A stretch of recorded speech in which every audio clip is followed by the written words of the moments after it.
Magbabakaw tayo ng lobster. Bigay ng ating nanay Pe. Iulam to ni Jamie. Ayan po ang aking bakaw. Yan, pagka-fresh na fresh po. Huli po ng Lolo Alfred ni Jamie. So, ayun po. Update ko na lang po kahit umaga. Sasaing muna po ako at luluto po natin itong isang lobster na to. So, ayun nga po. Magsasala muna tayo ng sinaing. Hi muna. Hi, baby! Jamie!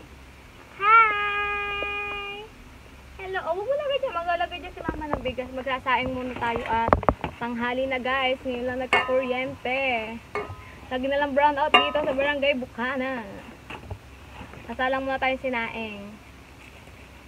At lulutuin natin yung lobster na binigay ng nanay. Papaulam natin kay Batang Maldita. Ulamin niya po yung lobster. Ayaw niya po paluto. Gusto niya gawin laruanin. Tinalagay niya sa higaan namin. Gusto niya katabi ang lobster. Gusto niya itabi sa higaan. Akala niya ay laruan niya guys. Lang po. Magkasali lang po ako ng bigas. Kami po at tayo bumili sa tindahan ng kalahating kilo.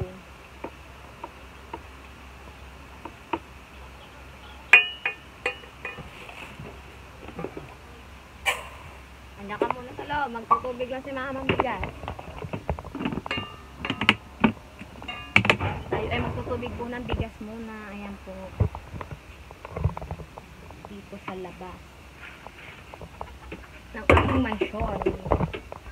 Ayun guys, magtutubig muna tayo ng sinaing. Kasi tanghali na. Hindi pa tayo nakakasain. Tubig muna tayo ng sinaing. Kasi kakauwi natin galing dagat at magbakaw nga tayo ng ating ulam para makalibre.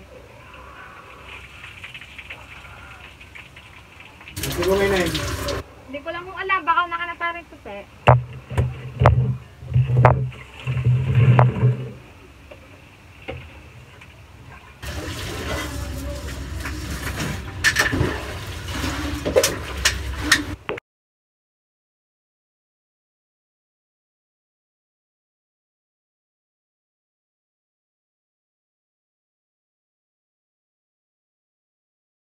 Mag-iinit muna tayo ng higaan natin. Ito ka baby. Inisin niya ni mama. Inisin mo na ni mama. Hi! Hi everyone! Mag-iinit muna tayo. Sit down. Behave. Behave, okay? Understand? Hi! O, di mo na. Inisin niya ni mama ng higaan.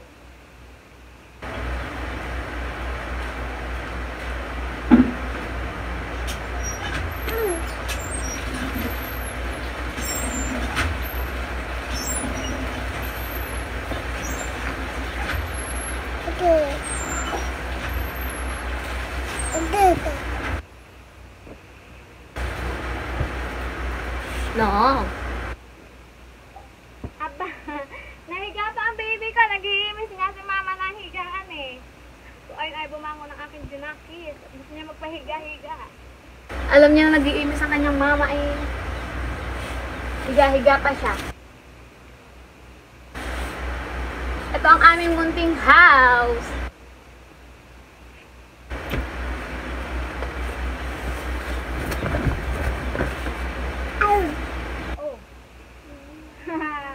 Irit! Bulaga! Ha? Ha? Irit! Bulaga! Wow! Tukal lang, ibig kasi mama, behave lang, okay? Sit down.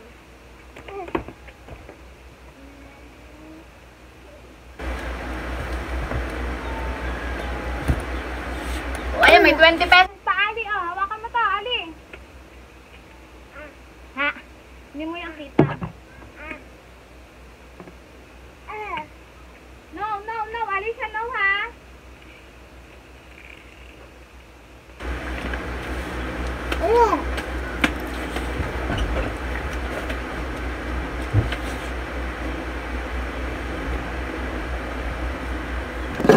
So, ayun guys, sadyang panggol talaga ang anak ko pero nag-iimis ako ng bahay. Ayan. Ayan ang aming munting tahanan. So, ngayon guys, magtatagal naman tayo ng pasyo ni Alicia. Hi! Huwag ka lumapit. Dito ka lang kay mama. Hi! Dito ka kay mama. Tumabi ka kay mama. Nagbablog si mama eh.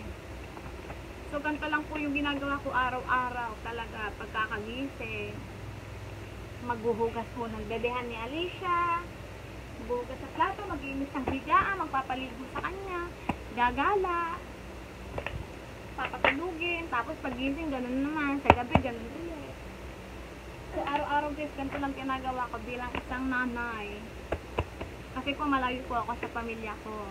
Malayo po ako sa magulang ko. So, wala po masyadong naano sa akin na tulong. Yung dianan ko lang. Si Nanay Pe po. Siya po yung katulong ko mag-alaga kay Ineng, tsaka po si Kuya Alfred. Tapos yung mga hipag po, sila natulong sa akin. Sila po nag-aalaga minsan kay Alicia para po makagawa ako dito sa bahay. No! Ito ka na kay mama. Kaya ka lang na dyan. Ayan nga po pala ang aking baby. Si Jamie Alicia, siya po ay 1 year old na. Pero di pa po siya marunong maglakad. Masyado po kasing na baby at first baby nga po. Nadok po siya bine-baby. Hindi ko po siya masyado binababa sa lupa. Kasi nga po first baby, alam niyo na. Maarte masyado. No, baby ko.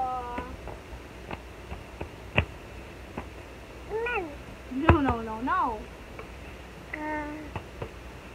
Okay, mama. Hanakembot ka pa dyan. Ito kayo, narangan mo na ako eh. So, ayun guys, update ko na lang kayo maya-maya. Magwawalis lang po ako. Ayun mga katakawa, tapos na nga po ako mag-inis ng bahay. So, titimplahan ko muna po ng dede ang aking Junakis. Siya po, hindi po kasi ako nagpapa-breastfeed. Kasi po, bawal po ako magpa-breastfeed, ah. May nakita pong bukol sa aking dede. So, ayun po, titimplahan ko muna po siya ng dede. Magano ko po ang mga ibang gawain dito sa bahay. Papatulogin ko muna po si Jamie. Kanya pong gato si Burbrand.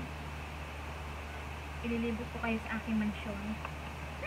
Sa mansyon na nakakapiraso lamang.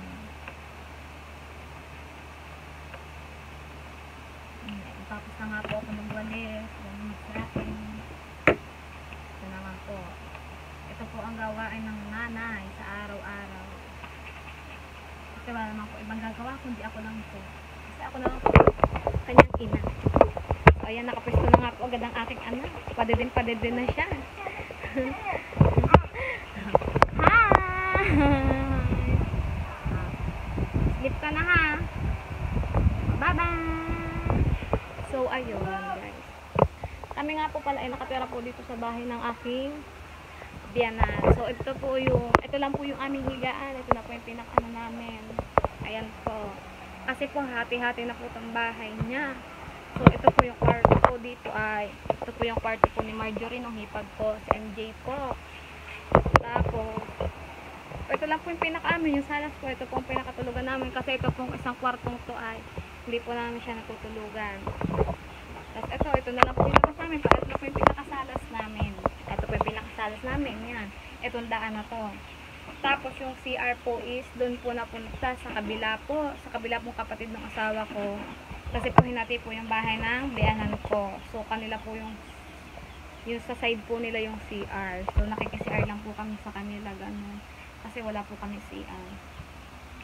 Bali, ito po yung pinakatulugan namin. Dito din po kami nakain. Yan. Ayan po. Wala po kami. So, ayun guys. At iihaw na natin itong isang banagan na ito. Iihaw muna natin. Mamaya tayo magtuloy sa ating pagkukwentuhan. Kasi di ko alam kung may baga pa siya guys. Ayun mga katakaw. At iniihaw na nga natin ang ating banagan. Ayan. Inihaw na siya ni Jowa. Kasi hindi ako marunong. Ang init. Ang init-init. Oh. Masarap yan mga katakaw. Tapos sasaw natin sa may suka na may sili. Ayan, napakasarap. So, ayan, di pa siya luto. Ayan, nalaglag pa. Init-init. Okay, umayos ka ng tayo mo. Ayan, Yan mga katakaw. So, update ko na lang po kayo maya-maya at magpiprito pa din po kami ng fish. Bakaw din po. Makalibre kami sa aming unang. Ito ba? So, ayun mga katakaw. At piniperito na din natin ng mga bakaw na isda sa dagat. Makalibre naman tayo ng ulam para ngayong tanghali. Yan po. Magkakaw chicken. Init. Sarap. Anong tawag doon sa maliit na isdang yan, Han? Yan, ang tawag dyan? Sapsap. Ewan ko. Hindi namin ko alam kung anong tawag sa mga isda, basta yung ulam na lang namin. Tulang makaate. Ha? Tulang makaate. Ayun, yung isang mga ba. Ito. Tortillo. Tortillo. Kala ko tornilyo. Saka itong banagan na inihaw. Gusto ko to. Galing kay nanay pe. Ang usok naman. Saka tayo nagtutrip pa kasi wala tayong gasol. Naubos na ang butane.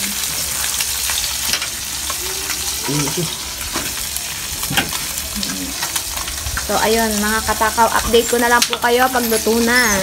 So, ayun, mga katakaw, update ko na lang po kayo pag luto na ang aming ulam. Ito na lang po sa aming loob. Ayun, mga katakaw, luto na nga po lahat ang ating ulam. Luto na ang ating lobster. At, luto na din po ang ating freedom fish. So, kakain na muna po kami ni Jowa kasi katog na po si Ine. Mamaya na lang po siya. At dito ko din po tinatapos ang aking vlog. So, ayun po. Sana po ay panoorin nyo, tapusin nyo at supportahan nyo po ako. Ilang po dala ko baguhan lamang po. Maraming salamat po sa inyong lahat. Kita-kita na lang po tayo sa susunod ko pa pong mga vlog. Thank you!